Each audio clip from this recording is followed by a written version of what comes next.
Guys what's up, this is Shiv Mishra, child development and pedagogy के एक और वीडियो में आपका स्वागत है। आज के इस वीडियो में हम यूपी टेट परीक्षा 2016 में जो आयोजित हुई थी उसमें आए हुए सीडीपी के प्रश्नों पर डिस्कस करने वाले हैं।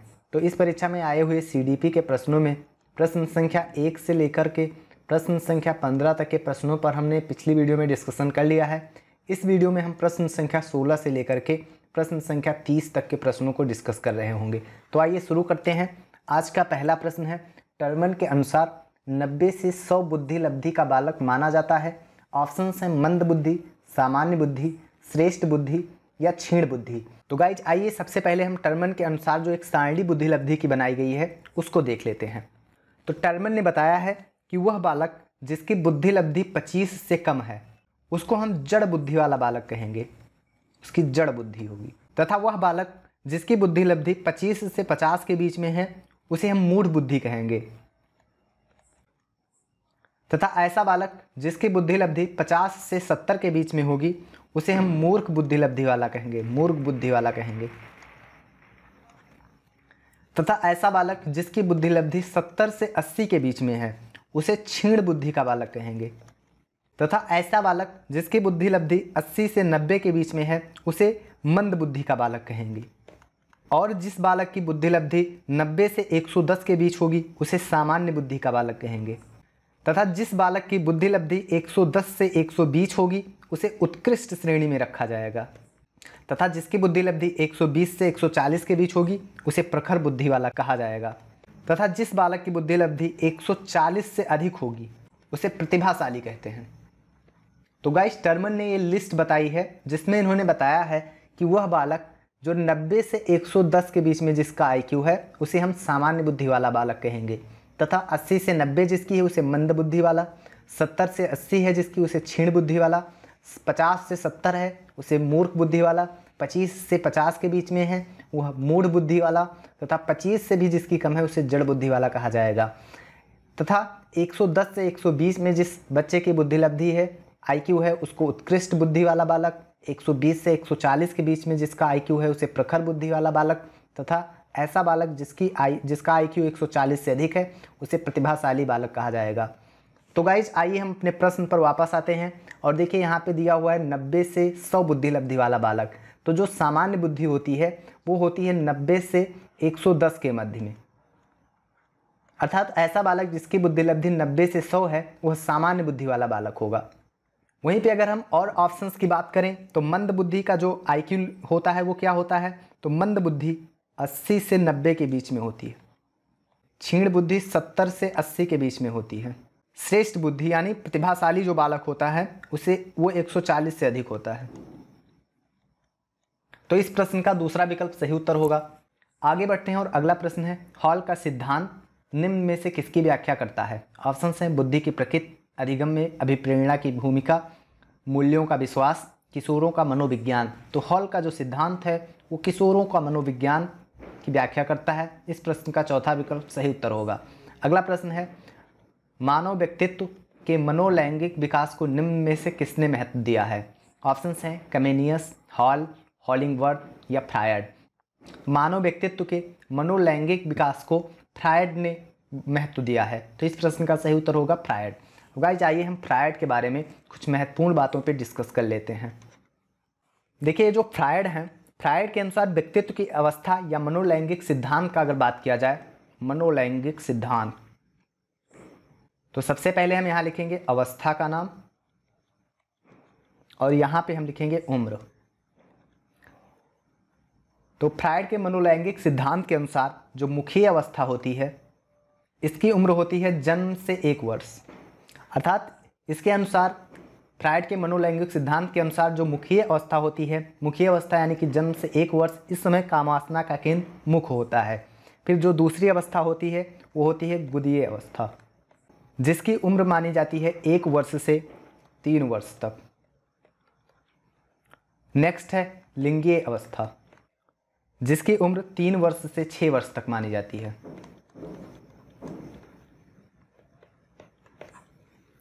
अगला है सुप्तावस्था।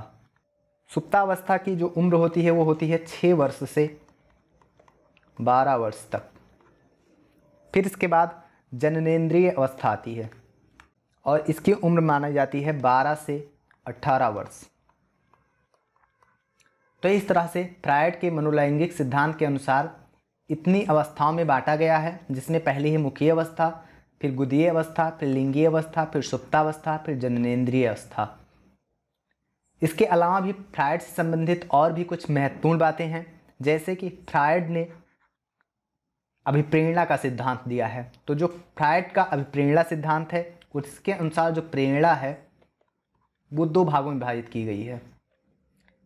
पहली है इरोस और दूसरी है थानोस। इरोस को हिंदी में कहते हैं जीवन इच्छा और थानोस को हिंदी में कहते हैं मृत्यु मूल इच्छा या असफलता। इसके अलावा फ्रायड ने ही इलेक्ट्रा और ओडिपस ग्रंथ की बात की है। फ्रायड ने बताया है कि 3 वर्ष से 6 वर्ष की अवस्था में ये ग्रंथियां विकसित होती हैं। तो जो इलेक्ट्रा ग्रंथि है ये बच्ची शिशु में विकसित होती है और जो ओडिपस ग्रंथि है ये बच्चा शिशु में विकसित होती है। जो इलेक्ट्रा ग्रंथि है इसकी वजह से बच्ची में प्रेम की प्रधानता देखी जाती है और जो ओडिपस ग्रंथ बच्चा शिशु में विकसित होती है इसकी वजह से मातृ प्रेम देखा जाता है। तो जो ये ग्रंथि है इस ग्रंथि के वजह से समलिंगी ईर्ष्या देखी जाती है। तो आइए अब हम अपने प्रश्न पे वापस चलते हैं और अगला प्रश्न है मनोविज्ञान की प्रथम प्रयोगशाला को किसने स्थापित किया था। ऑप्शंस हैं डब्ल्यू उंट, सिगमंड फ्रायड, पावलोव या वाटसन। तो मनोविज्ञान की प्रथम प्रयोगशाला को डब्ल्यू उंट यानी कि विलियम उंट ने किया था। अब गाइस विलियम उंट से संबंधित भी हम कुछ बातों को ध्यान में रखेंगे। जैसे जो विलियम उंट हैं इन्हें संरचनावाद का जनक कहा जाता है। विलियम उंट ने मनोविज्ञान की पहली प्रयोगशाला जर्मनी के लिप्जिंग शहर में स्थापित की थी। अगर आपसे कभी वर्ष पूछा जाए तो 1879 ईस्वी में विलियम उंट ने मनोविज्ञान को चेतना का विज्ञान कहा है। तो इतनी बातें हमें विलियम उंट से संबंधित याद रखनी है। आगे बढ़ते हैं और अगला प्रश्न है गेस्टाल्ट मनोविज्ञान की आधारशिला किसने रखी थी। ऑप्शंस हैं Franz Brentano, max वर्दीमर, Edgar Rubin या कार्ट लेविन। तो गेस्टाल्ट मनोविज्ञान की आधारशिला कार्ट लेविन ने रखी है। अगला प्रश्न है संघनन सिद्धांत निम्न में से किससे संबंधित है। ऑप्शंस हैं अधिगम, अभिप्रेरणा, स्मृति या सृजनात्मकता।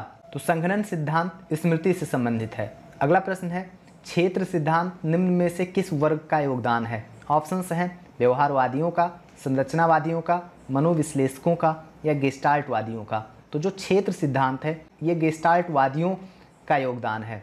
आगे बढ़ते हैं और अगला प्रश्न है, ये प्रश्न रिपीट हुआ है, क्षेत्र सिद्धांत निम्न में से किस वर्ग का योगदान है। तो जो क्षेत्र सिद्धांत है ये गेस्टाल्टवादियों का योगदान है।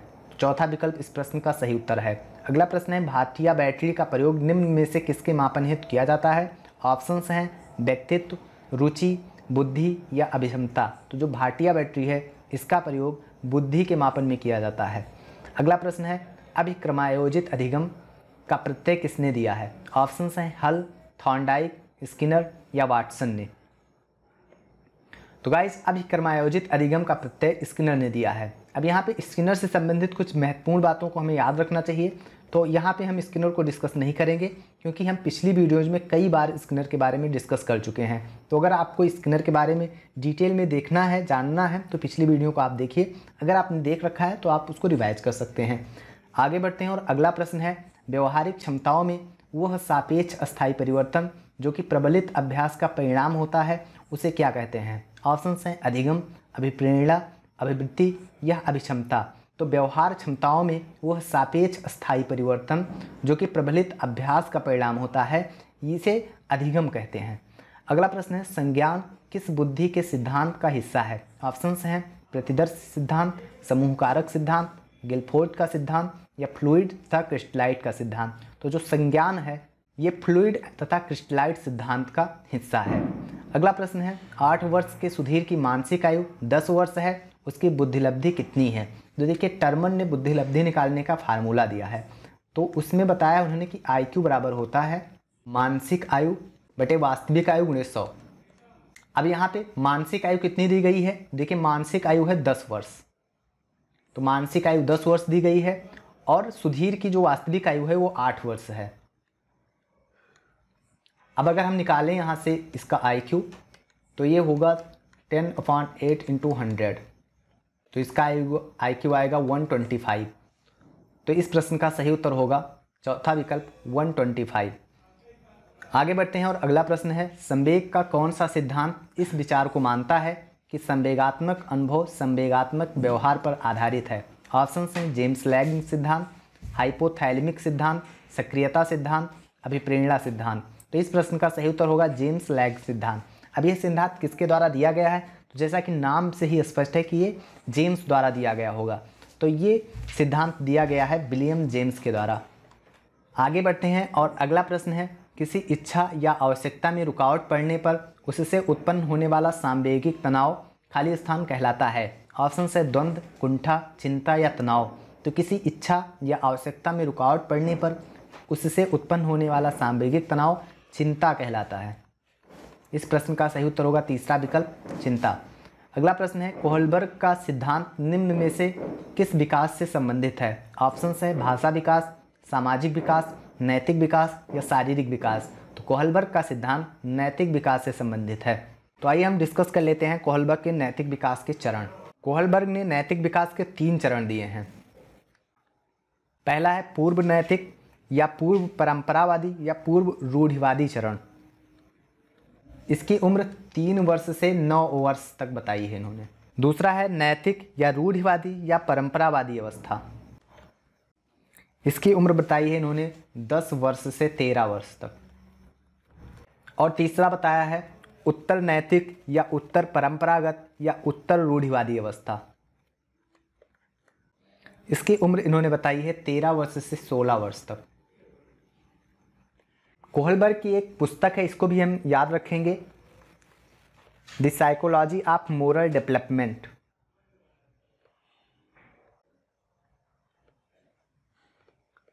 तो गाइज इस वीडियो में बस, अगले वीडियो में आपसे फिर मिलते हैं, तब तक के लिए नमस्कार।